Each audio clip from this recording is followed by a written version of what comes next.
सबको मेरा नमस्कार।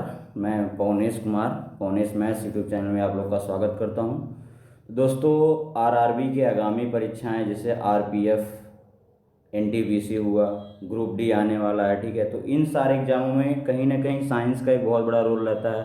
तो आज हम लोग स्टार्ट करते हैं केमिस्ट्री से। और केमिस्ट्री का जो मैंने पहला चैप्टर लिया वो लिया रेडियो एक्टिविटी, जहाँ से क्वेश्चन पूछे जाते हैं। इसको हम कहते हैं रेडियो सक्रियता, जिसको हम क्या बोलते हैं, रेडियो सक्रियता बोला जाता है, ठीक है। इसको हम हिंदी में क्या बोलते हैं, रेडियो सक्रियता कहते हैं, ठीक है। इसको हिंदी में बोलते हैं रेडियो सक्रियता, ठीक है। तो रेडियो सक्रियता से क्वेश्चंस बने हैं। अब क्वेश्चंस कौन कौन से बने, थोड़ा ध्यान से देखिएगा। इस चैप्टर बहुत ही इंपॉर्टेंट माना जाता है। इस चैप्टर से क्वेश्चन किस किस तरह से बनते हैं। अगर देखा जाए रेडियो सक्रियता क्या है, अगर मैं रेडियो सक्रियता की बात करूंगा कि रेडियो सक्रियता क्या क्या होते हैं और कैसे होते हैं, तो जिनका परमाणु क्रमांक, ठीक है, जिनका परमाणु क्रमांक 82 से ज़्यादा, जिनका परमाणु क्रमांक क्या होगा, 82 से ज़्यादा होगा, जिनका परमाणु क्रमांक 82 से अधिक होगा, जिनका परमाणु क्रमांक 82 से अधिक होगा, वो सब क्या कहलाएंगे, वो सब रेडियो एक्टिव एलिमेंट कहलाएंगे, रेडियो सक्रिय तत्व कहलाएंगे, ठीक है। और ऐसे तत्व क्या होते हैं, अस्थायी होते हैं। कैसे होते हैं, अस्थायी होते हैं। और अस्थायी को प्राप्त करने के लिए, और अपनी अस्थायी को प्राप्त करने के लिए लगातार अल्फा, गामा, बीटा और गामा, लगातार अल्फा, बीटा और गामा कीड़े क्या करते हैं, उत्सर्जित करते हैं, ठीक है। लगातार क्या होते हैं, अल्फा, बीटा, गामा उत्सर्जित करते हैं। यह प्रक्रिया कहलाती है आपकी रेडियोधर्मी। यह प्रक्रिया क्या कहलाती है, रेडियोधर्मी कहलाती है। यह प्रक्रिया आपकी रेडियोधर्मी कहलाती है। और यह प्रक्रिया अगर रेडियोधर्मी कहलाती है, और ऐसे तत्व को हम क्या बोलते हैं, रेडियो सक्रिय बोलते हैं। ऐसे तत्व को हम क्या बोलेंगे, रेडियो सक्रिय बोलेंगे। बात समझ में आई नहीं है, ये क्या होंगे, तो पूछेगा क्वेश्चन में रेडियो सक्रिय एलिमेंट क्या होते हैं। जिनका परमाणु क्रमांक क्या होगा, 82 से ज़्यादा होगा, वो सब क्या कहलाएंगे, रेडियो सक्रिय एलिमेंट कहलाएंगे। और वे कैसे होते हैं, और वे सभी क्या होते हैं, अस्थायी होते हैं। वे कैसे होते हैं, जितने भी रेडियो सक्रिय एलिमेंट हो क्या हैं, अस्थायी हैं। और अपना स्थायी प्राप्त करने के लिए क्या, लगातार अल्फा, बीटा, गामा कीड़े क्या करते हैं, उत्सर्जित करते हैं। लगातार अल्फा, बीटा, गामा कीड़े क्या करते हैं, उत्सर्जित करते हैं। ऐसे एलिमेंट को हम क्या बोलेंगे, रेडियो सक्रिय एलिमेंट बोलेंगे, ठीक है। और अगर इसकी खोज की बात करेगा, ठीक है, कि इसकी खोज किसने की थी, तो इसकी खोज की थी हेनरी बैकुरल ने। किसने की थी, हेनरी बैकुरल ने की थी, ठीक है। इसकी खोज किया था हेनरी बैकुरल, ठीक है। जो वैज्ञानिक का नाम था, इसका नाम क्या था, हेनरी बैकुरल ने। अगर पूछेगा कि रेडियो सक्रियता की खोज किसने की, तो क्या बताओ, तो हेनरी बैकुरल ने की थी। और इसी को, हेनरी बैकुरल को क्या माना, रेडियो सक्रियता का पिता माना जाता है, ठीक है। हेनरी बैकुरल को रेडियो सक्रियता, हेनरी बैकुरल क्या मानता है, रेडियो सक्रियता का पिता माना जाता है, ठीक है। रेडियो सक्रियता क्या मानता है, पिता माना जाता है। और इसी के वजह से हेनरी बैकुरल ने क्या किया था, रेडियो सक्रियता की खोज की थी। और इसने अपने नाम पे, रेडियो एक्टिविटी का जो यूनिट होता है वो क्या होता है, बैकुरल रख दिया था। ये क्वेश्चन कई बार पूछा गया है कि रेडियो एक्टिविटी का जो यूनिट होता है वो क्या होता है। तो दोस्तों क्या होगा, रेडियो एक्टिविटी का जो यूनिट होता है वो क्या होता है, बैकुरल होता है, ठीक है। याद रखिएगा, जो रेडियो एक्टिविटी का हमारा क्या है यूनिट, वो क्या है, बैकुरल। ये कौन रखा था, बैकुरल ने ही रखा था, अपने नाम पे इसका मात्रक बैकुरल रख दिया था। बात समझ में नहीं। अब थोड़ा आगे बढ़ते हैं, थोड़ा ध्यान से देखिएगा दोस्तों। नेक्स्ट हमें क्या देखना है, जैसा कि मैंने अभी आपको बताया कि ये हमारे क्या थे, हेनरी बैकुरल ने रेडियो एक्टिविटी एलिमेंट की क्या की थी, खोज की थी। और इस पे क्या होते, अल्फा, बीटा, गामा कीड़े क्या होते, उत्सर्जित। जैसे मैंने कि मान लीजिए मैंने कोई एलिमेंट ले लिया, ठीक है। अगर मैंने कोई एलिमेंट ले लिया, ध्यान से देखिएगा, मान लीजिए मैंने कोई एलिमेंट ले लिया, ठीक, मैंने कोई रेडियो सक्रिय एलिमेंट ले लिया, ठीक है। अब इस पर क्या होगा, अल्फा भी निकलेगा, बीटा भी निकलेगा, और सीधा क्या हो जाता है, गामा निकल जाता है, ठीक है। ये हमारा निकलता है अल्फा, ये हमारा निकलता है बीटा, और ये इधर हमारा सीधा क्या निकल जाता है, गामा। अल्फा पे क्या चार्ज होता है, पॉजिटिव चार्ज होता है। बीटा पे क्या चार्ज होता है, निगेटिव चार्ज होता है। लेकिन गामा पे कोई चार्ज नहीं होता, वो क्या होता है, उदासीन होता है। अल्फा पे क्या होता है, बी प्लस चार्ज होता है। इसको हम बोलते हैं एनोड, इसको हम क्या बोलते हैं, एनोड, ठीक है, इसका एक नाम और क्या है, एनोड। अल्फा को हम एनोड बोलते हैं और इंग्लिश में बोलते हैं कैटायन। ध्यान रखिएगा, बहुत बार ये कन्फ्यूजन वाली बात है कि कैटायन क्या होता है। इसे क्या बोलते हैं, कैटायन। इसको हम क्या बोलेंगे, कैथोड। ऋणात्मक को हम बोलते हैं कैथोड और इसका एक नाम क्या है, ये कैटायन है तो ये एनायन होता है। ये क्या होता है, एनायन होता है। ठीक है, बच्चा कंफ्यूज होता है कि एनायन को पॉजिटिव समझ लेता है और कैटायन को निगेटिव समझ लेता है। ऐसा नहीं है, कैटायन पॉजिटिव होता है और एनायन निगेटिव होता है। अब थोड़ा ध्यान से देखिएगा, अब ये प्लस है, ठीक है, अल्फा अगर प्लस है, ध्यान से देखिएगा, अल्फा क्या है, प्लस है और बीटा क्या है, निगेटिव है। अल्फा प्लस है, बीटा निगेटिव है। अगर ये प्लस है तो ये किधर मूव करेगा, ये मूव करेगा माइनस की तरफ। प्लस किधर जाएगा, माइनस की तरफ जाता है। और ये बीटा क्या है, माइनस है, तो ये किधर मूव करेगा, प्लस की तरफ। ये मूव करेगा आपका प्लस की तरफ और ये मूव करेगा निगेटिव। ये क्वेश्चन पूछा गया है कि अल्फा किधर मूव करता है। अगर पूछेगा अल्फा किधर मूव करता है तो आप क्या बताओगे, तो अल्फा जो मूव करेगा वो किधर करेगा, माइनस की तरफ। और बीटा किधर मूव करेगा, बीटा जो मूव करेगा वो किधर मूव करेगा, बीटा मूव करेगा प्लस की तरफ। बात समझ में आई नहीं? तो ये होता है और यही हमारा क्या होता है, ये हमारा है रेडियो। सही समझ में लिया, यूरेनियम ले लिया, यूरेनियम 92,235। यूरेनियम ने क्या ले लिया, 92,235। ठीक है, अब यूरेनियम 92,235 ले लिया और ये क्या है, एक अस्थाई है। और जब तक ये अल्फा बीटा गामा क्या करते हैं, उत्सर्जित करते रहते हैं लगातार। और जब ये अस्थाई को प्राप्त कर लेते हैं, जितने भी हमारे रेडियो एक्टिविटी एलिमेंट हैं, ठीक है, जितने भी हमारे क्या हैं, रेडियो एक्टिविटी, जो रेडियो एक्टिव एलिमेंट है, ठीक है, जो इतने भी रेडियो एक्टिव हैं, जैसे ही वो क्या होते हैं, जिन उनके अंदर से जैसे ही अल्फा बीटा गामा कीड़े निकलती हैं और वे जब अस्थाई को प्राप्त कर लेते हैं तो किस में बदल जाते हैं, तो वो लेड में बदल जाते हैं, सीसा में बदल जाते हैं। ठीक है, किस में बदलते हैं, वो बदल जाते हैं सीसा में, लेड में, जिसको हम बोलते हैं सीसा लेड पीबी। वो किस में बदलते हैं, वो बदल जाते हैं पीबी में। जैसे ही वो अस्थाई होते हैं सारे के सारे किस में बदल जाते हैं, पीबी में बदल जाते हैं। ठीक है, तो ये था रेडियो एक्टिव का थोड़ा सा साधारण परिचय कि रेडियो एक्टिव क्या है, रेडियो एक्टिव से कौन कौन से कीड़े निकलती हैं, अल्फा बीटा और गामा। ठीक है, और ये तब तक निकलती हैं जब तक क्या ना हो, अस्थाई को प्राप्त ना कर लें। और जैसे ही अस्थाई को प्राप्त कर लेती हैं तो क्या बन जाती है, ये लेड का रूप धारण कर लेती हैं, पीबी का रूप धारण कर लेती है। ठीक है, अब नेक्स्ट देखिएगा दोस्तों, नेक्स्ट अब जैसे यहाँ पे देखिएगा, अब यहाँ पे दो चीज़, जैसे रेडियो एक्टिविटी की बात करेंगे, ध्यान से देखिएगा, अगर मैं रेडियो एक्टिविटी की बात करूँगा, ठीक है, अगर मैं रेडियो एक्टिविटी की बात करूँगा, ठीक है, अगर मैं रेडियो एक्टिविटी की बात करूँगा तो ये दो प्रकार से आपको देखने को मिलेंगे। ठीक है, अगर मैं रेडियो एक्टिविटी की बात करूँगा तो आपको ये दो प्रकार से देखने को मिलेंगे। एक देखने को मिलेगा प्राकृतिक, एक कैसा देखने को मिलेगा, प्राकृतिक। ठीक है, एक देखने को मिलेगा प्राकृतिक और एक देखने को मिलेगा कृत्रिम। ठीक है, एक देखने को मिलेगा प्राकृतिक और एक कैसा मिलेगा, कृत्रिम मिलेगा। ठीक है, आप थोड़ा ध्यान से देखिएगा, अगर मैं प्राकृतिक यूरेनियम की बात करूंगा, किसकी बात करूंगा, अगर मैं प्राकृतिक यूरेनियम की बात कर रहा हूं तो प्राकृतिक यूरेनियम जो होते हैं वो कैसे होते हैं, यूरेनियम होता है। पहला कौन होता है, यूरेनियम। यूरेनियम क्या है, एक प्राकृतिक रेडियो एक्टिव यूरेनियम। सेकंड अगर हम बात कर लें, सेकंड क्या होगा हमारा, थोरियम। यूरेनियम के बाद कौन आता है, थोरियम आता है। और कोई ऐसा जो नेचर में पाया जाता है, थोरियम के बाद क्या होगा, पोलोनियम, पोलोनियम, पोलोनियम। यूरेनियम के बाद क्या है, थोरियम के बाद पोलोनियम है। अगला क्या आएगा, पोलोनियम के बाद क्या आता है, पोलोनियम के बाद आता है रेडियम, रेडियम। ये सब क्या है, ये हमारे सब क्या है, ये सब हमारे क्या थे, यहाँ पे एक्सेट्रा लिखे दो, ठीक है, एक्सेट्रा।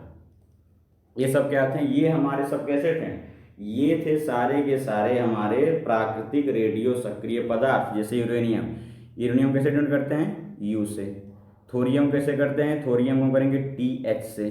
थोरियम कैसे करेंगे, टी एच से। और पोलोनियम कैसे करेंगे, पी ओ से। पोलोनियम करते हैं पी ओ से। रेडियम करेंगे आर ए से। रेडियम किससे करेंगे, आर ए से।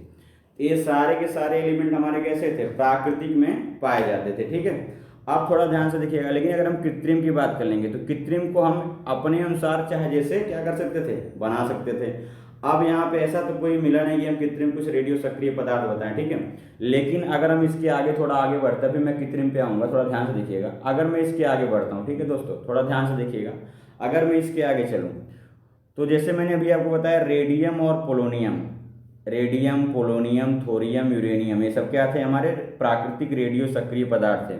लेकिन सवाल पूछा गया है कि रेडियम, ठीक है, रेडियम और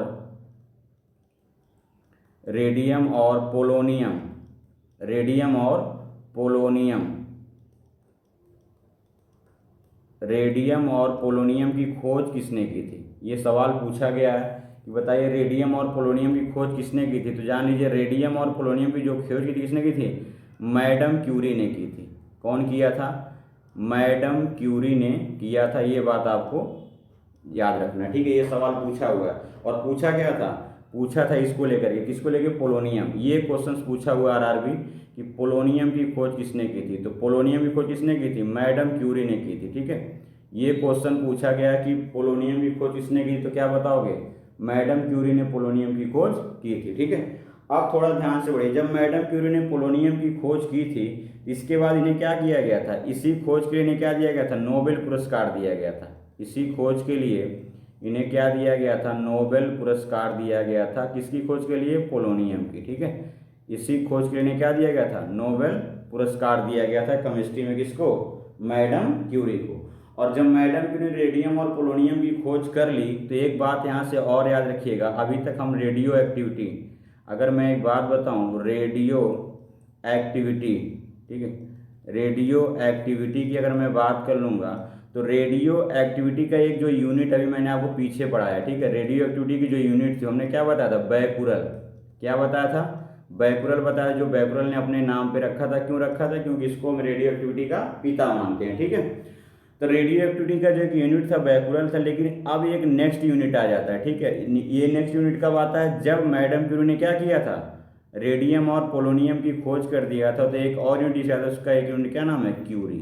तो ये दो क्वेश्चन आपको याद रखना है कि रेडियो एक्टिविटी का यूनिट क्या क्या होता है। तो क्या क्या होता है? एक होता है बैकुरल और एक क्या होता है? क्यूरी होता है, ठीक है। ये दो बात आपको याद रखनी है कि रेडियो एक्टिविटी जो पदार्थ है उनका मात्रक क्या होता है। तो एक मात्रक बैकुरल होता है और एक मात्रक क्या होता है? एक मात्रक हमारा क्यूरी होता है, ठीक है। ये क्यूरी किसके नाम पे पड़ा था?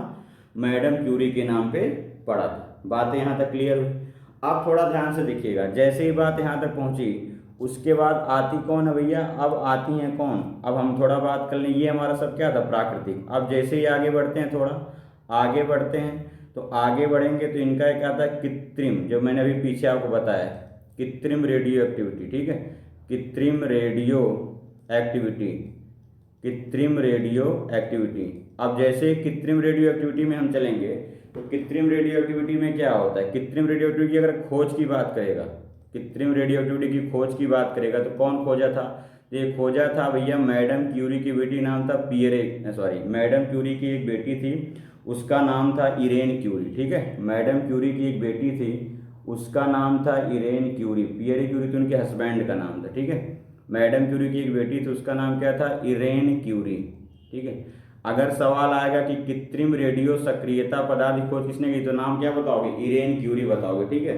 तो इरेन क्यूरी ने क्या किया था? कृत्रिम रेडियो सक्रियता की खोज की थी, ठीक है। और प्लस याद रखिएगा एक बात और, इसके साथ साथ इसके हस्बैंड, इरेन क्यूरी के हस्बैंड, इरेन क्यूरी के पति, उनका नाम था एफ जोलियट। क्या नाम था? एफ जोलियट, ठीक है, याद रखिएगा, एफ जोलियट। इन दोनों ने मिलकर किया था। तो ऑप्शन में चाहे आएगा इरेन क्यूरी, चाहे आएगा एफ जोलियट, दोनों में से कोई एक ऑप्शन में रहेगा। तो याद रखिएगा कृत्रिम रेडियो एक्टिविटी एलिमेंट की जो खोज की थी वो किसने की थी? इरेन क्यूरी या एफ जोलियट। और पूछेगा कि रेडियम और पोलोनियम की खोज किसने की, तो क्या बताओगे? तब बताओगे आप मैडम क्यूरी का नाम लोगे। और मैडम क्यूरी को रेडियम और पोलोनियम की खोज के लिए क्या दिया गया था? नोबेल पुरस्कार दिया गया था, ठीक है। इस यही आरआरबी पूछा था, आरआरबी यही पूछा था कि पोलोनियम की खोज किसने की थी। तो क्या बताओगे भैया? तो बताओगे आप मैडम क्यूरी ने किया था, ठीक है। तो एक बेसिक नॉलेज था हमारा रेडियो एक्टिविटी एलिमेंट को लेकर, रेडियो एक्टिविटी पदार्थ को लेकर, ठीक है। अब थोड़ा हम आगे बढ़ते हैं कि रेडियो सक्रियता के बारे में थोड़ा और नॉलेज गेन करते हैं। क्या देखिएगा, अगर मैं रेडियो सक्रियता की बात करेंगे, इसको मापने के लिए, ठीक है, ध्यान से देखिएगा, रेडियो एक्टिविटी, ठीक है, रेडियो एक्टिविटी, रेडियो एक्टिविटी को मापने के लिए, ठीक है, किसका प्रयोग करते हैं? रेडियो एक्टिविटी के विकिरण को मापने के लिए गाइगर मूलर काउंटर, ठीक है, रेडियो एक्टिविटी मापने के लिए इसका जो मेजरमेंट होता है मापने के लिए किसका पड़ता है, गाइगर मूलर काउंटर, ठीक है। इसका एक नाम क्या है, गाइगर मूलर काउंटर, क्या बोलते हैं, गाइगर मूलर काउंटर, ठीक है। इस बात का थोड़ा ध्यान रखिएगा, रेडियो एक्टिविटी मापने के लिए हम किसका प्रयोग करते हैं, गाइगर मूलर काउंटर का प्रयोग करते हैं। कभी कभी ऑप्शन में आएगा जीएम काउंटर, ठीक है, तो इस बात का ध्यान रखिएगा, ठीक है, जीएम काउंटर, तो कभी कभी जीएम काउंटर आएगा, कभी कभी गाइगर मूलर काउंटर आएगा। तो रेडियो एक्टिविटी मापने के लिए हम क्या प्रयोग करेंगे, गाइगर मूलर काउंटर का प्रयोग करते हैं। ये बात समझ में आई। और मैंने अभी आपको बताया कि जब रेडियो एक्टिविटी पदार्थ में से अल्फा, गामा, बीटा और गामा, अल्फा बीटा गामा किरणें क्या होती हैं, उत्सर्जित होती हैं। उत्सर्जित होने के बाद ये किसमें बदल जाती हैं, ये बदल जाती हैं लेड में, पीबी में, ठीक है, किसमें, पीबी। और इससे क्या होता है 82,207, क्या होता है 82,207 पीबी में क्या होते हैं, बदल जाते हैं, जिसको हम नाम क्या देते हैं, सीसा, ठीक है, क्या नाम देते हैं, सीसा नाम देते हैं। तो ये किसमें बदल जाता है, पीबी में बदल जाता है, जिसको हम क्या नाम देते हैं, सीसा। अब थोड़ा ध्यान से देखिएगा, अगर मैं थोड़ा एक लाइन और इसमें ऐड करना चाहूँगा, थोड़ा ध्यान से देखिएगा, जब ये पीबी में बदल जाता है, ठीक है। अब थोड़ा ध्यान से देखो, जैसे अगर मैंने आपसे कह दिया, और दूसरी बात, पहली बात तो क्या होती है, ये अस्थाई को प्राप्त करने के लिए लगातार अल्फा बीटा गामा किरणें क्या होती हैं, उत्सर्जित करती हैं, ठीक है। और सेकेंड बात, रेडियो एक्टिव पदार्थ में, ठीक है, जितने भी रेडियो एक्टिव पदार्थ हैं, ठीक है, जितने भी हमारे रेडियो एक्टिव पदार्थ हैं, ध्यान से देखिएगा, जितने भी हमारे क्या हैं, रेडियो एक्टिव पदार्थ हैं, जितने भी हमारे रेडियो एक्टिव पदार्थ हैं, ठीक है, जितने भी हमारे रेडियो एक्टिव पदार्थ हैं, पहला रीजन तो यह है कि वो अस्थायी होते हैं, और अस्थायी प्राप्त करने के लिए लगातार अल्फा बीटा गामा किरणें क्या होते हैं, उत्सर्जित करते हैं। और सेकेंड बात, जितने भी हमारे रेडियो एक्टिव पदार्थ हैं उनके नाभिक में न्यूट्रॉनों की संख्या अधिक होती है। ये बहुत इंपॉर्टेंट है, ध्यान रखिएगा, उनके नाभिक में न्यूट्रॉनों की संख्या अधिक होती है, ठीक है, न्यूट्रॉनों की संख्या क्या होती है, अधिक होती है, न्यूट्रॉनों की संख्या अधिक होती है, इसीलिए क्या होते हैं, अस्थायी होते हैं। न्यूट्रॉनों की संख्या अधिक होती है, इसीलिए क्या होते हैं, अस्थायी होते हैं, ठीक है, इसीलिए क्या होते हैं, अस्थायी होते हैं।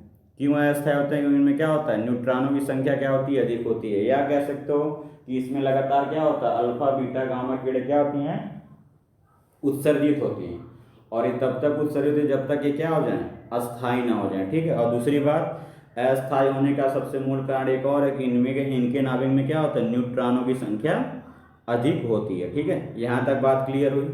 अब हम आते हैं एक एक कण पढ़ते हैं, जैसे भी आपने पढ़ा कि अल्फा बीटा गामा, ठीक है। अब थोड़ा ध्यान दीजिएगा, अब अगर एक बात करें हम अल्फा का, ठीक है, अब थोड़ा ध्यान से देखिए, अगर मैं अल्फा कण की बात करूँगा अगर मैं पहले अल्फा कण की बात करूँ, ठीक है, अगर मैं अल्फा कण की बात करूँगा तो इसमें पॉइंट पहला क्या याद रखना आपको, पहला पॉइंट आपको ये याद रखना है कि जो अल्फा कण है, ठीक है, अल्फा कण की अगर पूछे खोज किसने किया तो क्या बताओगे, अल्फा कण की जो खोज और किसने किया था, वो किया था बैकुरल ने ही किया था, जो रेडियो सक्रियता का पिता माना जाता है, ठीक है। तो अल्फा कण की खोज किसने किया था, बैकुरल ने किया था, ठीक है, ये बात याद रखना।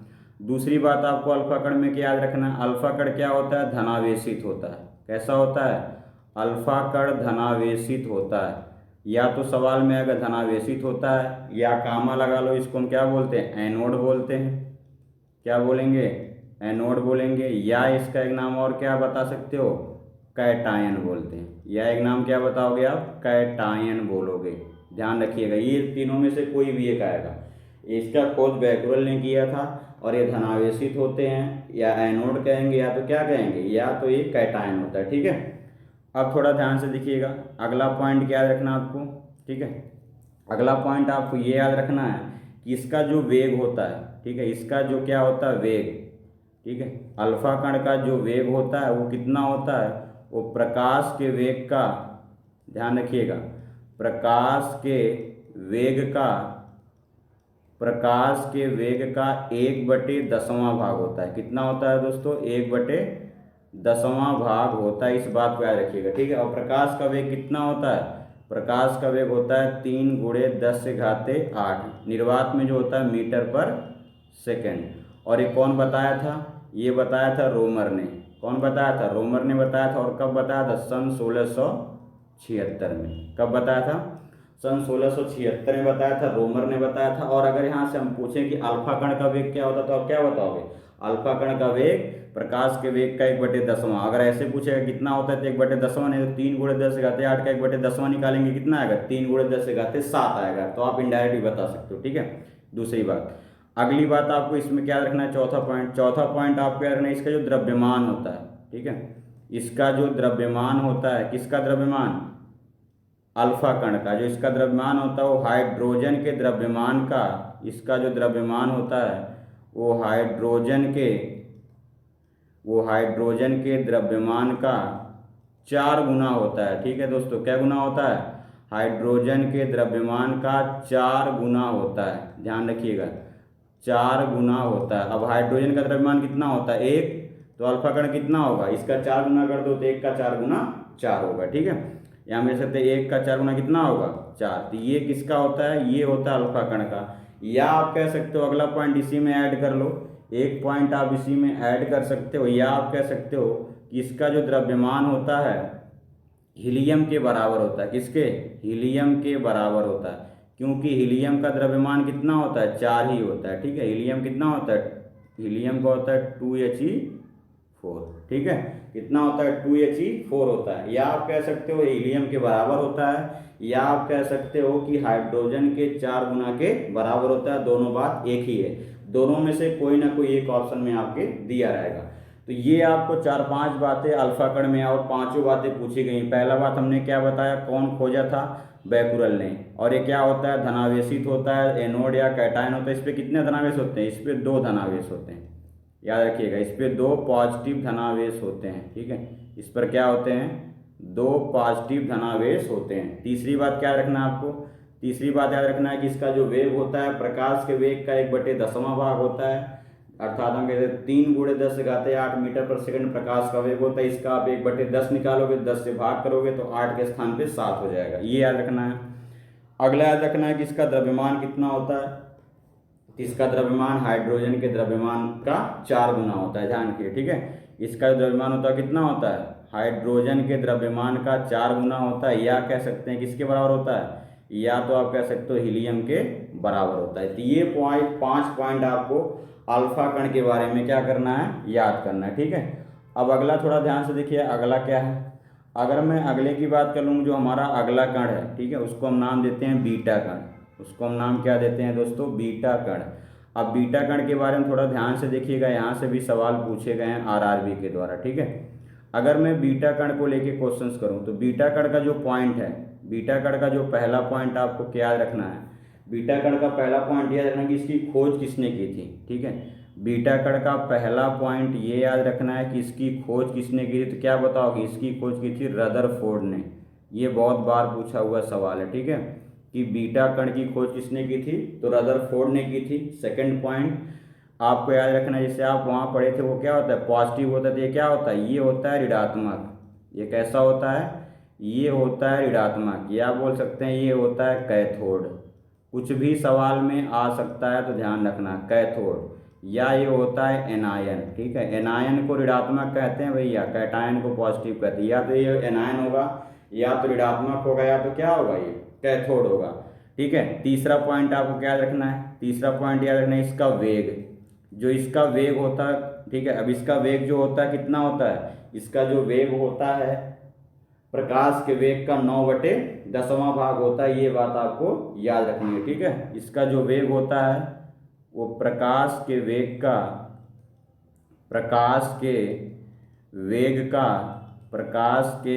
का कितना होता है? 9/10 भाग होता है। अब यहाँ से आप निकाल सकते हो जो भी पूछेगा, 9/10 भाग होता है। किसका वेग? बीटा कण का वेग। किसके वेग का 9/10 भाग होता है? प्रकाश के वेग का 9/10 भाग होता है। बात आई समझ में?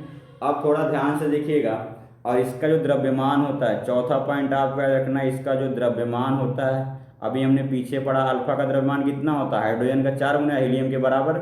लेकिन जो इसका द्रव्यमान होता है वो हाइड्रोजन के द्रव्यमान का जो इसका द्रव्यमान होता है वो हाइड्रोजन के द्रव्यमान का, इसका जो द्रव्यमान होता है हाइड्रोजन के द्रव्यमान का 1/1837वां भाग होता है। कितना होता है दोस्तों? 1/1837वां भाग होता है। ठीक है, 1/1837वां भाग, मतलब समझ रहे हो, एक तो हाइड्रोजन का द्रव्यमान ही एक होता है। अब अगर आप एक में 1837 से डिविजिबल करोगे तो बहुत ही लंबा, मतलब ना के बराबर आएगा। ठीक है, तो यहाँ से ये याद रखना है कितना होता है, 1/1837वां भाग होता है किसका द्रव्यमान, बीटा कण का द्रव्यमान कितना होता है, हाइड्रोजन के द्रव्यमान का 1/1837वां होता है। इसकी खोज किसने की थी, तो खोज कौन किया था, रदरफोर्ड ने। ये कैसा होता है, ऋणात्मक होता है, कैथोड होता है, या तो एनायन बोला जाता है। और इसका वेग कितना होता है, इसका जो वेग होता है प्रकाश के वेग का 9/10वां भाग होता है। ठीक है, ये आपको 4 पॉइंट इसमें भी याद रखना है।